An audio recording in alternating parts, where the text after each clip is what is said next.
నమస్కారం, శివాభి న్యూస్ కి స్వాగతం. నా పేరు సురేష్ బాబు. ఈనాటి వార్తల్లోని ముఖ్యాంశాలు.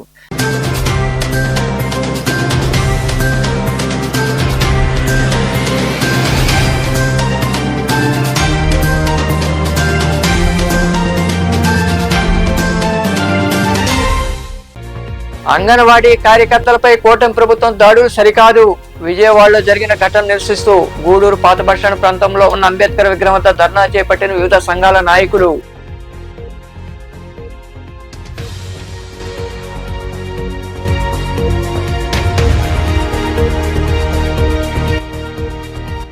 మొక్కలు నాటి పర్యావరణాన్ని పరిరక్షించండి. మునుగోలు మండలం బద్దివోలు క్రాస్ రోడ్డు ప్రాంతంలో ఉన్న సంగమేశ్వర గిరిజన కాలనీలో గిరిజనులకు మొక్కలు పంపిణీ చేసిన people welfare and child education trust ప్రతినిధులు.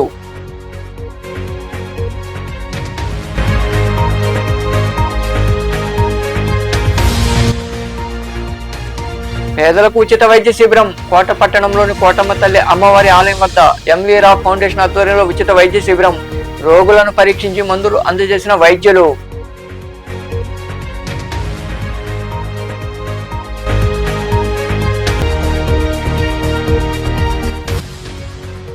హనుమంత వాహనంపై అలగనాథుడు. గూడూరులో వెలిసిన శ్రీ అలగనాథ స్వామి దేవాలయంలో జరుగుతున్న బ్రహ్మోత్సవాల్లో భాగంగా ఆలయంలో జరిగిన విశేష పూజలో పాల్గొని స్వామివారిని దర్శించుకున్న భక్తులు. అంగన్వాడీ మహిళా నేతలను రాష్ట్ర ప్రభుత్వం దొంగ దెబ్బ తీసిందని, వారిపై పోలీసులు జులుం ప్రదర్శించారని నాయకులు ఆరోపించారు. గూడూరు పట్టణంలోని పాత బస్టాండ్ ప్రాంతంలో ఉన్న అంబేద్కర్ విగ్రహం వద్ద అంగన్వాడీ అసోసియేషన్ ఆధ్వర్యంలో నిరసన కార్యక్రమం చేపట్టారు. చలో విజయవాడ కార్యక్రమంలో భాగంగా విజయవాడలోని ధర్నా చౌక్ వద్ద అంగన్వాడీలు శాంతియుతంగా ధర్నా చేస్తుంటే వారి ధర్నాను పోలీసులు భగ్నం చేసి నాయకులు కార్యకర్తలను అరెస్టు చేశారు. దీంతో గూడూరు పట్టణంలోని పాత బస్టాండ్లో ఉన్న అంబేద్కర్ విగ్రహం ఎదుట అంగన్వాడీ అసోసియేషన్ ఆధ్వర్యంలో నిరసన కార్యక్రమం జరిగింది. ప్రభుత్వానికి వ్యతిరేకంగా వారు నినాదాలు చేశారు. ఈ సందర్భంగా నాయకులు అంగన్వాడీ అధ్యక్ష కార్యదర్శులు ఇంద్రావతి, పద్మావతి తదితరులు మాట్లాడుతూ ముందస్తు సమాచారం లేకుండా మహిళలను టెంటు నుండి బలవంతంగా విచక్షణ కూడా మర్చిపోయి లాఠీలతో దాడులు చేయడం సరికాదన్నారు. ఈ దుర్మార్గమైన చర్యలను తీవ్రంగా వ్యతిరేకించాల్సిన అవసరం ఉందని, కూటమి ప్రభుత్వం అంగన్వాడీ సమస్యలను పరిష్కరించాలని వారు డిమాండ్ చేశారు. అంగన్వాడీపై దాడులు మన అందరికీ తెలుసు. ఈ యొక్క న్యాయమైన కోరికల కోసం గత నెల నుంచి కూడా విడుదల పోరాటాలు చేశాం. ఆ పోరాటాల భాగంగా కూడా ఈ యొక్క విజయవాడలో టెంట్ వేసుకొని కూర్చున్న అంగన్వాడీ కార్యకర్తలు ఈ యొక్క పోరాటం కూడా గతంలో ప్రభుత్వం ఇస్తామన్న కోరికలను నెరవేరుస్తారనే భావంతో కూడా ఈరోజు చేస్తుంటే హఠాత్తుగా పోలీసులు తీసుకొచ్చి ఆడనేది కూడా చూడకుండా వాళ్ళ చేడుగా మగ పోలీసులు లాగి వ్యాన్లు వేసుకొని పోయి టెంటుని విరగదోచి చిత్ర హింసలు పెట్టి కనీసం మా అక్కలో చెల్లెలు అంగన్వాడీ కార్యకర్తలు ఎక్కడున్నారో కూడా తెలియదు. ఈరోజు కనీసం ఆడపడుచు పాసపోవాలా అని అయ్యో రామచంద్ర జీబు ఆపండి అంటే ఆపుకుంటా కూడా అసలు కిడ్నాప్ చేసిన విధంగా లాక్ చేసే ప్రవర్తన కూడా జీవితం సరైన పద్ధతి కాదు. ఇంతతో ముగించేసిన మా అంగన్వాడీ నాయకులు కానీ అదేవిధంగా కార్యకర్తలని వెంటనే అరెస్టు ఖండించి వాళ్ళని వదిలేసి మీకు ఎటువంటి ఇబ్బంది లేకుండా మీకు అన్ని విధాలుగా సహాయ సహకారాలు అందిస్తాము అని చెప్పి 42 రోజులు దేశాలు చేస్తుంటే ఆ దేశ శిబిరాలకు వచ్చి ప్రస్తుత నాయకులు, ఎమ్మెల్యేలు హామీలు ఇవ్వడం జరిగింది. ఈరోజు వాళ్లే చెప్తున్నారు, మేము 2 దఫాలుగా జీతాలు పెంచాము అంగన్వాడీలకి, ఏ ప్రభుత్వం పెంచలేదని. ఎక్కడ పెంచారో చూపించండి. ఎమ్మెల్యేలకి, ఎమ్మెల్సీలకి జీతాలు పెరుగుతున్నాయి కానీ అంగన్వాడీలకి, హెల్పర్లకి ఎక్కడ జీతాలు పెరుగుతున్నాయి? 50 ఏళ్ళ చరిత్ర కలిగిన అంగన్వాడీలకి ఎక్కడ న్యాయం జరుగుతుందని మేము సిఐటిగా మిమ్మల్ని ప్రశ్నిస్తున్నాం.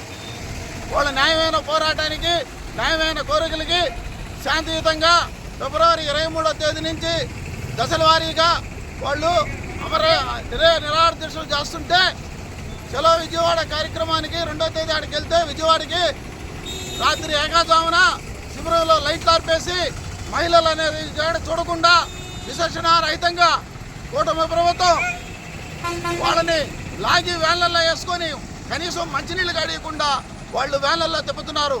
అక్రమ అరెస్టుల్ని మేము ఖండిస్తున్నాము. సిఐటి నాయకులు ఎక్కడున్నా సురక్షితంగా వాళ్ళని వదిలిపెట్టాలి. వాళ్ళ న్యాయమైన డిమాండ్లు తీర్చాలి. అప్పటి వరకు మేము ఈ పోరాటాలు మండలాల వారీగా ప్రాజెక్టుల వారీగా నిరాహార దీక్షల్లో కూర్చున్నాము. నిరాహార దీక్షల్లో కూర్చుని తర్వాత 2వ తారీఖు మార్చి విజయవాడ ధర్నాకి చేయటం పిలుపుకి అందరికీ ఇచ్చి వెళ్ళాము. అక్కడ 2వ తారీఖు ఏ విధంగానూ ప్రభుత్వం సుముఖంగా లేదు కాబట్టి అలానే ఆ ధర్నాన్ని కంటిన్యూ చేస్తూ శిబిరాల మీద కూర్చొని వెళ్ళిన వాళ్ళు అక్కడికక్కడే కూర్చొని ఉన్నారు. కానీ వేకువజామున 3 గంటలకి వాళ్ళ మీద దాడి, అంగన్వాడీ టీచర్లు, ఆయాలు, ఆడవాళ్ళని కూడా చూడకుండా వాళ్ళ మీద దాడులకు పాల్పడి అందరినీ అరెస్టులు చేసి తర్వాత టెంటులన్నీ కూడా పీకేసి నానా ధ్వంసం చేశారు. మేము అడిగింది కనీస వేతనం గురించే అడిగాము, ఇంకేమీ అడగలేదు. అయినా కూడా ఆడవాళ్ళని కూడా చూడకుండా ఇంత దారుణం అంగన్వాడీల మీద ఈ కార్యక్రమంలో వివిధ సంఘాల నాయకులు బివి రమణయ్య, చంద్రయ్య తదితరులు పాల్గొన్నారు. ప్రతి ఒక్కరూ మొక్కలు నాటి పర్యావరణాన్ని పరిరక్షించాలని people welfare and child education trust అధ్యక్షులు డాక్టర్ పోతుగుంట మల్లికార్జునరావు తదితరులు కోరారు. మనుబోలు మండలం బద్దెవోలు క్రాస్ రోడ్డు ప్రాంతంలో ఉన్న సంగమేశ్వర గిరిజన కాలనీలో ప్రతి ఇంటికి ట్రస్ట్ ఆధ్వర్యంలో మొక్కలు అందజేశారు. మనుబోలు మండలం బద్దెవోలు క్రాస్ రోడ్డు సంగమేశ్వర గిరిజన కాలనీలో people welfare and child education trust ఆధ్వర్యంలో గిరిజన కుటుంబాలకు మొక్కలు పంపిణీ చేశారు. ఒక్కో కుటుంబానికి 2 జామ మొక్కలు అందజేశారు. ఆ మొక్కలను పరిసర ప్రాంతాల్లో నాటించారు. ఈ సందర్భంగా ట్రస్ట్ అధ్యక్షుడు డాక్టర్ పోతుగుంట మల్లికార్జునరావు మరికొందరు మాట్లాడుతూ నిరుపేదలైన గిరిజన కుటుంబాలకు మొక్కలు పంపిణీ చేయడం జరిగిందన్నారు. జామ మొక్కల్ని ఇంటిలో పెరటిలో పెంచుకోవాలని సూచించారు. జామకాయ 8 రకాల వ్యాధులకు ఎంతో ఉపయోగకారిగా ఉంటుందని, అందుకే ఈ మొక్కలు అందజేయడం జరిగిందని వారు వివరించారు. మనుబోలు మండలం సంగమేశ్వర కాలనీ. ఈ రోజు ఈ సంగమేశ్వర కాలనీలో people welfare child education trust ఆధ్వర్యంలో నా పేరు డాక్టర్ పోతుగుంట మల్లికార్జునరావు మరియు ఆ కమిటీ సభ్యులు ఇక్కడికి వచ్చిన విలేకరులందరికీ, గ్రామ పెద్దలు, పిల్లలు అందరికీ నా సంస్థ ద్వారా నమస్సుమాంజలి. ఈ రోజు సంస్థ యొక్క ఆధ్వర్యంలో చెట్లు ప్రతి ఇంటికి 2 జామ మొక్కలు ఇవ్వాలనేది మా యొక్క కాన్సెప్ట్. అంటే మేము ఒక 3 రోజుల నుంచి మొదలుపెట్టి 2 జిల్లాల్లో కొన్ని మండలాల్లో గిరిజనులు మరియు చల్లా గిరిజనులు వీళ్ళకి ప్రతి ఇంట్లో జామ మొక్క ఉండాలి అనేది నా యొక్క నిర్ణయం. జామ చెట్టు ఉంటే అంటే ఎందుకంటే తక్కువ వ్యవధిలో తక్కువ ఖర్చులో తొందరగా పెరిగే చెట్టు ఒక జామ చెట్టు. పేదవాడికి అనుకూలంగా ఉండే మొక్క కాబట్టి అది ఆరోగ్యానికి ఎంతో మేలు చేస్తుంది. సి విటమిన్ కలిగి ఉంటుంది. కంటి చూపుకి మేలు. పొళ్ళు పుచ్చినప్పుడు ఆ యొక్క ఆకు గాని నమిలి రసాన్ని గాన తీసుకోగలిగితే ఆ పొంటి నొప్పి అనేది కూడా తగ్గుతుంది. కాబట్టి జామ పండ్లు అనేది చాలా మంచిది ఆరోగ్యానికి. 7-8 వ్యాధులకు కూడా ఉపయోగపడుతుంది. కాబట్టి ప్రతి ఒక్కరూ కూడా ఈ చెట్టుని మీ ఇంట్లో ఉంచుకోవాలనేది మేము మీకు ముఖ్యంగా తెలియపరుస్తున్నాం. జామ చెట్లుతో పాటు మాకు మిగతా చెట్లు కూడా ఇవ్వాలి. ఏ అయితే పేదవాళ్ళకి ఉపయోగపడతాయో వాళ్ళ కుటుంబంలో ఆ చెట్టు ఉంటే మేలు అనే ఉద్దేశంతో కూడా తర్వాత కూడా ఇంక ఏమి ఇవ్వాలా భవిష్యత్తులో అనే దాని మీద కూడా ఆలోచిస్తున్నాం. కాబట్టి మీ పిల్లల్ని ప్రతిరోజు చదివించండి, స్కూళ్ళకి పంపించండి. ప్రభుత్వాలు ఎన్నో పథకాలు ప్రవేశపెట్టి పిల్లలకి ఉచిత విద్యని అందిస్తున్నాయి. కాబట్టి ఇళ్ళకాడ పెట్టుకోకుండా ప్రతి బిడ్డని చదివించండి. వీధుల్లో తిప్పకుండా వేస్ట్గా వాళ్ళని వదిలేయకుండా. ఈ కార్యక్రమంలో అరుణ్ బాబు తదితరులు పాల్గొన్నారు. టమోటాకు గిట్టుబాటు ధర లేకపోవడంతో రైతులు అల్లాడుతున్నారు. దీంతో రైతులు టమోటాలను రోడ్డును పడేస్తున్నారు. అనకాపల్లి జిల్లా దేవరాపల్లి మార్కెట్లో ఆ ప్రాంత రైతులు టమోటాలను రోడ్డున పారబోశారు. మార్కెట్ను దళారీలు ప్రభుత్వం నాశనం చేసిందని రైతులు ఆరోపించారు. టమోటా రైతులు ప్రభుత్వం ఆదుకోవాలని పలువురు వాపోయారు.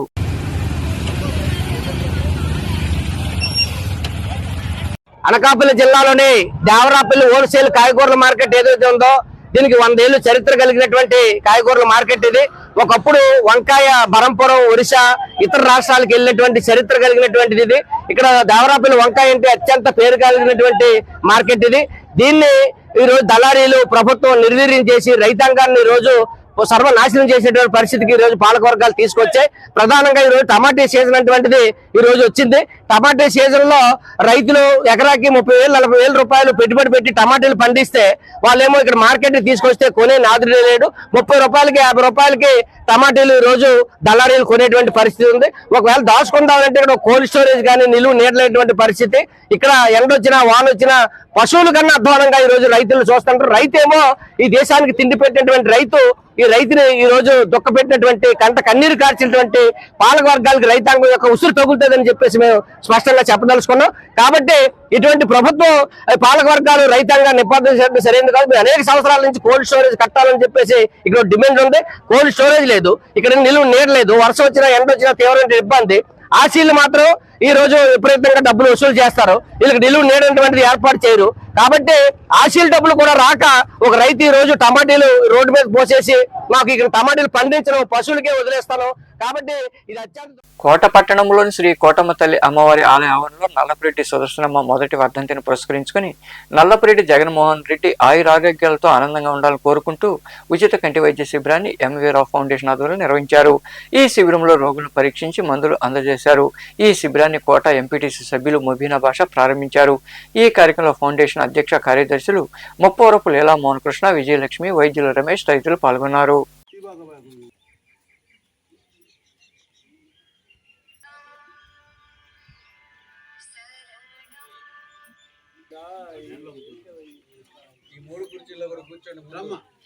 ముందు కూర్చోండి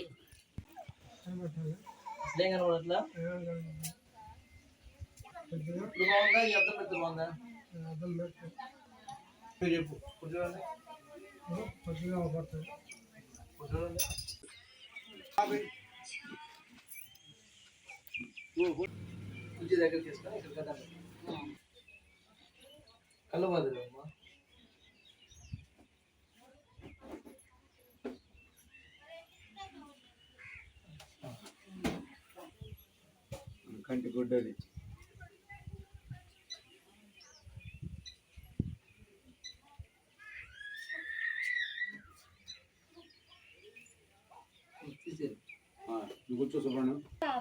సంస్మరణార్థం కోట మండలం చెందోడు గ్రామానికి చెందిన ఎంవీ రావు ఫౌండేషన్ ఈరోజు ఉచిత కాంతి మన విద్యానగర్లో శ్రీ విద్యా వికాస్ పాఠశాల ఉంది దానికి.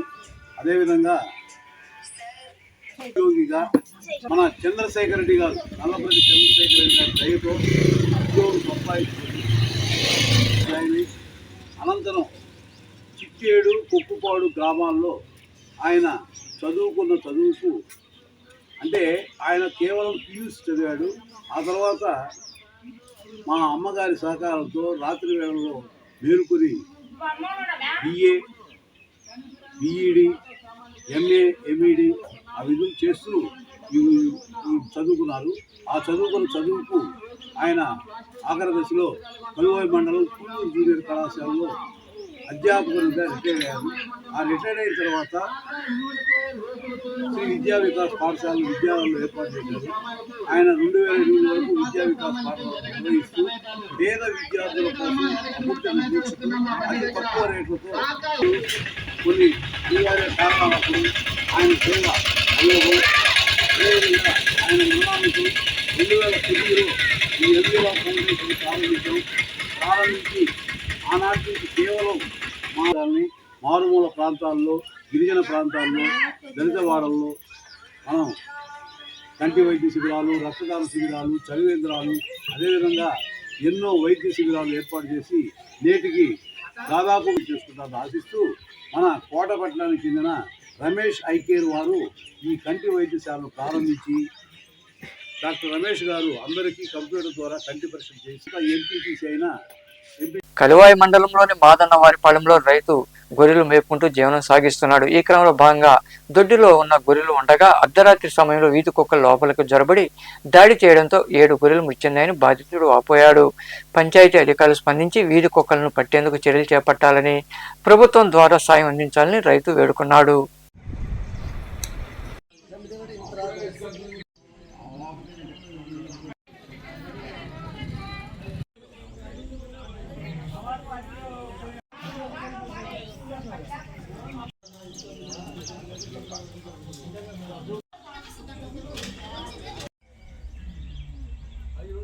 రాత్రి ఊరికొక్కలు మళ్ళీ దొడ్డు మీద మళ్ళీ గొర్రెలు నష్టం చేసినాయి.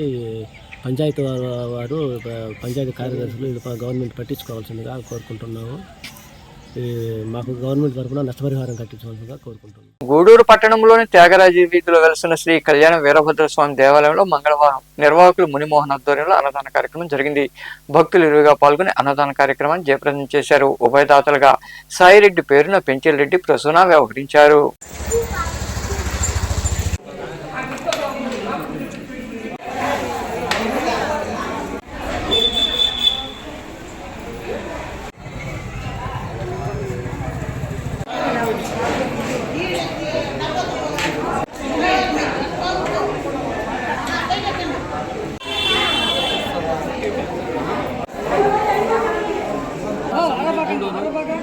మార్చి 3వ తేదీ 2026 ఈరోజు అన్నదాతలుగా సాయిరెడ్డి గారి తరఫున వారి పెద్దిరెడ్డి సాయిరెడ్డి గారి తరఫున వారి తల్లిదండ్రులు పెద్దిరెడ్డి పెంచెల్రెడ్డి గారు పెద్దిరెడ్డి ప్రసూన గారు దాతలుగా వ్యవహరించారు.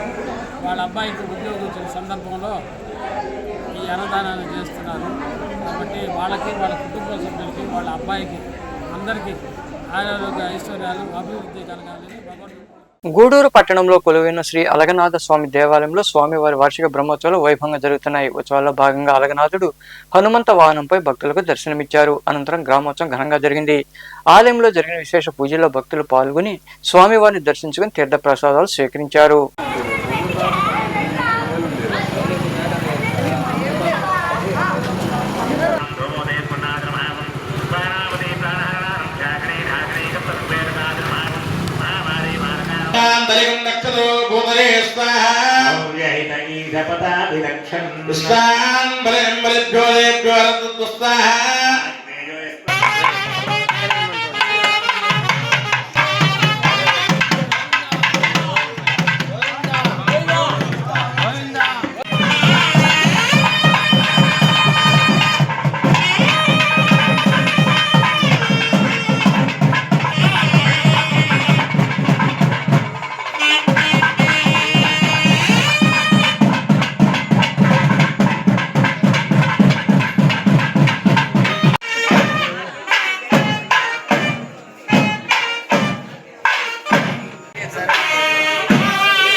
మనుబోలు సమీపంలోని చెర్లోపల్లి రైల్వే గేట్ వద్ద వెలిసి ఉన్న శ్రీ విశ్వనాథ స్వామి దేవాలయంలో శివరాత్రి మహోత్సవాలు ఘనంగా జరిగాయి. ఉభయదాతలుగా నితీష్ కుమార్ సేటు శిల్ప వ్యవహరించారు. పోలంగి సేవను పోలశేఖర్, అలంకారమును రాజేంద్ర మొదలియార్ నిర్వహించారు. ఈ సందర్భంగా జరిగిన పూజా కార్యక్రమంలో భక్తులు పాల్గొని స్వామివారిని దర్శించుకుని తీర్థప్రసాదాలు స్వీకరించారు.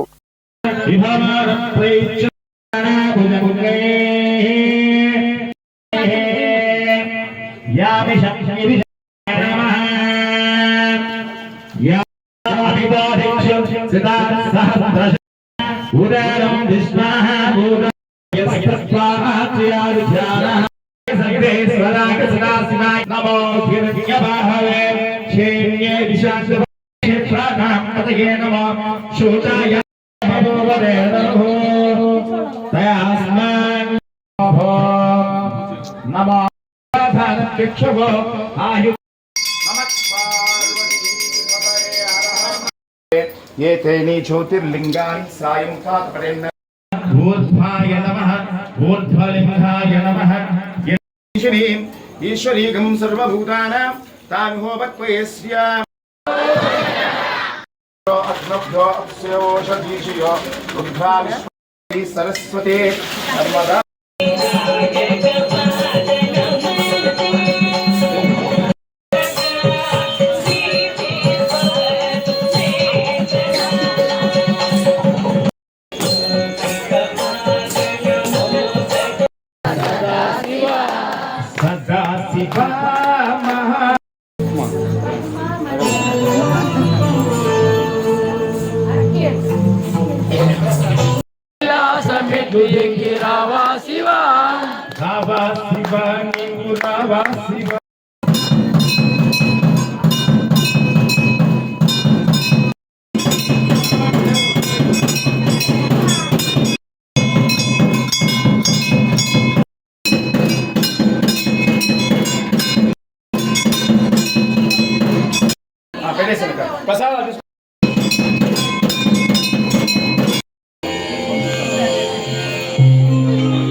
ऐश्वर्यामिधर्महर्तकाम्य मोक्ष निर्विघ्नमरोवान् कृष्ण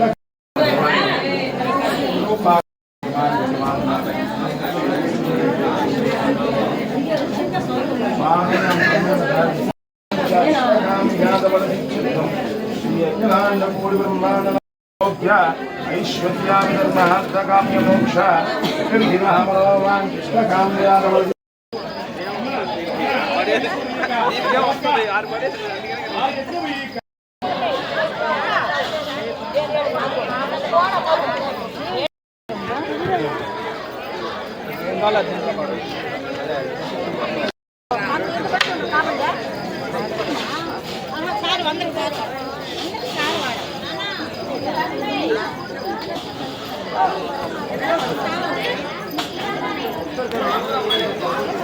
గూడూరు పట్టణంలో మంగళవారం నాటి బంగారం వెండి ధరలను the Gudur pawn brokers association ప్రతినిధులు వెల్లడించారు. గ్రాము బంగారం ధర 16,053 రూపాయలు కాగా 8 గ్రాముల ధర 1,28,424 రూపాయలుగా ఉంది. అలాగే 10 గ్రాముల మోస బంగారం ధర 1,65,300 రూపాయలు పలికింది. ఇక వెండి గ్రాము ధర 298 రూపాయలుగా ఉందని అసోసియేషన్ ప్రతినిధులు తెలిపారు. వార్తలు ముగించే ముందు ముఖ్యాంశాలు మరోసారి.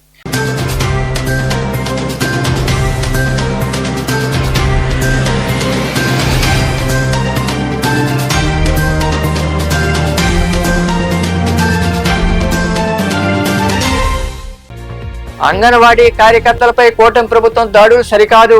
విజయవాడలో జరిగిన ఘటన నిరసిస్తూ గూడూరు పాత బస్టాండ్ ప్రాంతంలో ఉన్న అంబేద్కర్ విగ్రహం వద్ద ధర్నా చేపట్టిన వివిధ సంఘాల నాయకులు.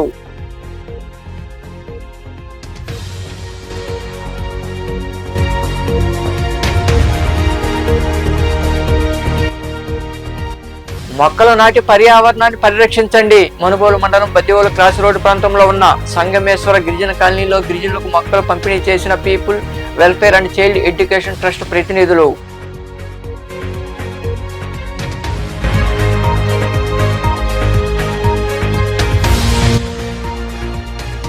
పేదలకు ఉచిత వైద్య శిబిరం. కోట పట్టణంలోని కోటమ్మ తల్లి అమ్మవారి ఆలయం వద్ద ఎంవీ రావు ఫౌండేషన్ ఆధ్వర్యంలో ఉచిత వైద్య శిబిరం. రోగులను పరీక్షించి మందులు అందజేసిన వైద్యులు.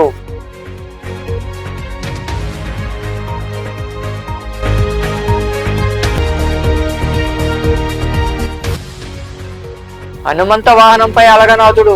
గూడూరులో వెలసిన శ్రీ అలగనాథ స్వామి దేవాలయంలో జరుగుతున్న బ్రహ్మోత్సవాల్లో భాగంగా ఆలయంలో జరిగిన విశేష పూజలో పాల్గొని స్వామివారిని దర్శించుకున్న భక్తులు. ఈ వార్తలు ఇంతటితో సమాప్తం. తిరిగి ప్రసారమే శివాభినీసులో మళ్ళీ కలుద్దాం. అంతవరకు సెలవు. నమస్తే.